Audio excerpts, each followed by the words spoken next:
Hey guys, welcome back to my channel. If you're new, my name is Phoebe. Today I want to talk about summer trends that I'm loving and hating.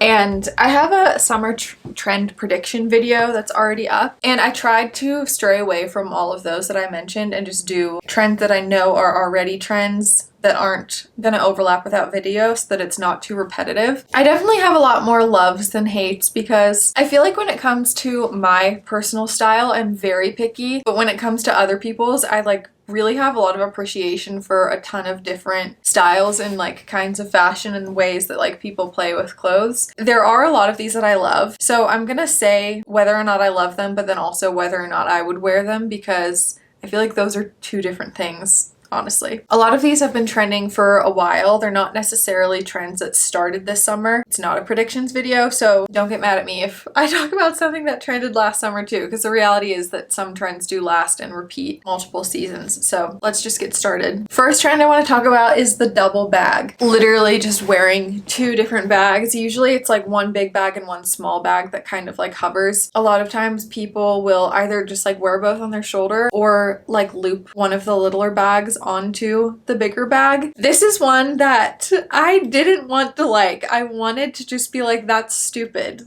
Who would do that and why? But I kind of like how it looks and I can't really explain why. I think this is probably one that, honestly, in terms of styling and making a fashion statement, I probably wouldn't do this one. I wouldn't purposefully style two bags together because I don't know. I just am not a very outgoing person with my style, but I've definitely done this just out of necessity before. Going to pole, I'll have my big crochet pole bag and another little bag with my wallet and keys. I've never thought about it as an actual styled element of an outfit, but maybe I'll think more about it now. If I do have to carry two bags, I'll try to think of it as a part of my outfit and plan it a little better. Yeah, this is one that's love-hate relationship because unfortunately, I like how it looks, but I think it's kind of stupid also. Next one I want to talk about is leopard print, specifically those leopard print jean material pants. I don't know if you call them jeans, the loose baggy ones that everyone's been wearing. These are one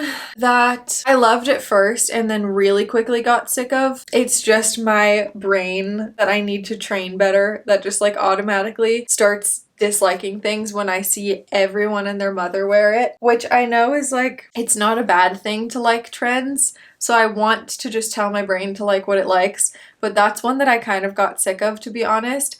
I do still really love leopard print in anything else. I love a leopard print top. I love a leopard print hat even. I love leopard print shoes, but I think it's just those specific ones that everyone's wearing, the low-waisted baggy leopard print jeans. I probably wouldn't buy just because they're so peak trendy and they're very specific. They're not a trend that is super versatile. They're a very specific trend, so I think that I wouldn't wear them or buy them, but that doesn't mean I don't like them on other people. Next thing is drop waist dresses. I love this trend. I love drop waist so much. I think it's so pretty and classy and just I think the reason I really love it is because I love when people dress wearing pieces that they love and not necessarily caring about how flattering it is or what it's going to do to their body. And I'm not saying that drop waist is objectively unflattering. I think it's really beautiful, but I think that we've been so stuck in the high waist era of trying to make our legs look as long as possible, and I think drop waist silhouettes are something that we would have totally avoided if we're trying to make our legs look super long and our waist look high up on our body. I just like it when people play with different silhouettes that aren't necessarily the most flattering. That being said, I think it's really beautiful and I love it, and I don't think it's necessarily unflattering. Next one I want to talk about is little wedges. We have seen kitten heels for 3 years now. I can't help but think it's due to Matilda Djerf. She is so influential in our generation. It's crazy, and you always see her massive collection of kitten heels. She styles everything with them. I know that she didn't invent them, but that's just who comes to mind when I think of the kitten heel craze. And I think that, not that people are gonna get bored of kitten heels, but I think people are starting to kind of go back to wanting to wear wedges because we haven't seen them in a long time. But I think I'm being so confusing. But I think what the kitten heel trend is gonna do is, instead of people wearing huge chunky wedges, I think people are gonna wear wedges that are like small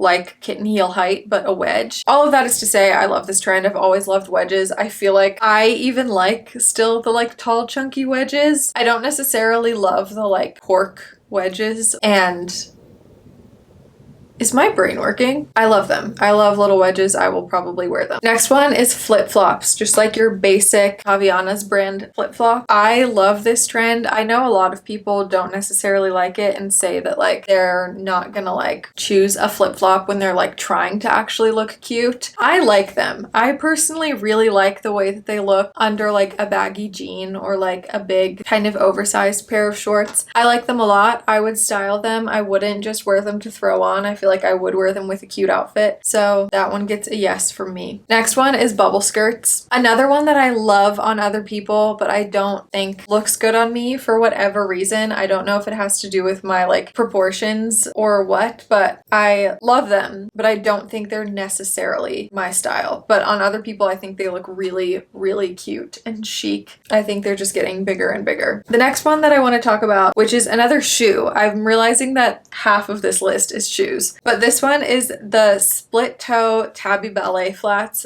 specifically the Mason Margiela ones. I hate them. I'm gonna be totally honest. I hate them. I think they're dumb. They look really uncomfortable to me. I don't think that they add anything to an outfit that a regular ballet flat couldn't add. I'm just gonna be brutally honest. I don't like them at all. Next one I want to talk about is silver shoes, particularly silver.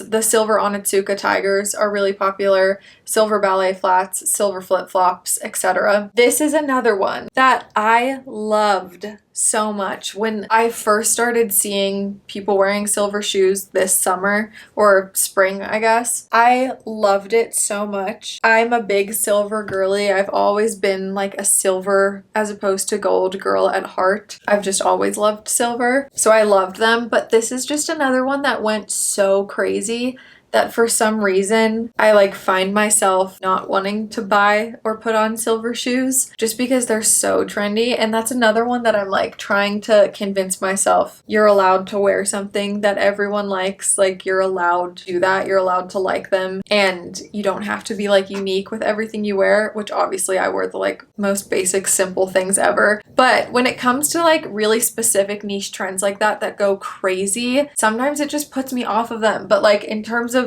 aesthetically how they look, I love them. So I have a weird relationship with that one. Let me know if you have the same like dichotomy going on in your head. Next one is mesh ballet flats. This is another one that I just think, I don't know, I like these more than I like the split toe ones, but I still think I would always rather just have a normal ballet flat on. I don't like seeing the toesies through. Like, you know those flats that the toe part is really small so you can see your little toe lines coming out? Like, that's my least favorite thing ever. So to be able to wear a flat and see your entire toe, I'm just like so put off by that and I don't like it. That being said, when other people wear it, I don't look at it and go like, ew, I don't want to see your feet at all. Like, I think they look great on people, but just for me, I would never buy them because it makes me feel weird. Next one is Hobo bags. I love Hobo bags. I feel like they're so simple and understated without being just like a tiny little simple like black purse that we've been seeing for ages. We've been seeing the mini bags for so long. So I love that we're going in the opposite direction. Hobo bags are a lot more practical. I love them. I love the way that they look soft and like, if you knew me when I was younger, you would know that I've always had a little bit of like boho hippie vibes in my style. I think that side of me is coming through, that I just like really prefer big hobo bags like that as opposed to teeny tiny purses. I love them. I think they're beautiful and add a lot to an outfit without being anything crazy. Next one is boat shoes. I've been hearing so much that boat shoes are coming back in, specifically the like classic Sperry's. I don't like them. I gotta be honest. I haven't seen them styled in a way that I like. I feel like even if I did see someone wearing them that made them look good and like styled them in a way that makes them look good, I feel like you could change the shoe out and it would still look even better. Do you know what I mean? I don't think you're ever gonna put on an outfit and those are gonna be the shoes that look the best with that outfit, if that makes sense. I'm just not really down for them. Again, no hate to people who like them. I love it when people like different things than I do. I think it's so much fun to see how people play with different things, but they're just something that I wouldn't buy for myself. And the last one I have is an accessory. It's flower chokers. I think they're really pretty. They're another niche trend. The thing that bothers me about super niche trends that blow up is that it doesn't feel like expression anymore. Like, I feel like if I saw someone wearing one, I wouldn't think like, oh, that's such a cool style. That's so them. I would just think like, oh, that's the thing that people are doing right now. Do you know what I'm saying? I have a very complicated relationship with trends. You would know if you watched my other videos. I'm like constantly trying to figure out if trends are good, if they're bad, when to wear one that you like, when to not wear, like how to figure out if you like one or not. But that's another one that like aesthetically I think is really beautiful, but because it's so niche and blew up so much, I just like find myself not wanting to wear it. Let me know your opinions on all of these trends. Like I said, I love hearing different people's opinions. You will not offend me at all if you disagree. Give this video a like if you enjoyed it. Subscribe to my channel if you want to, and I'll see you guys in a few days with another one. Bye guys.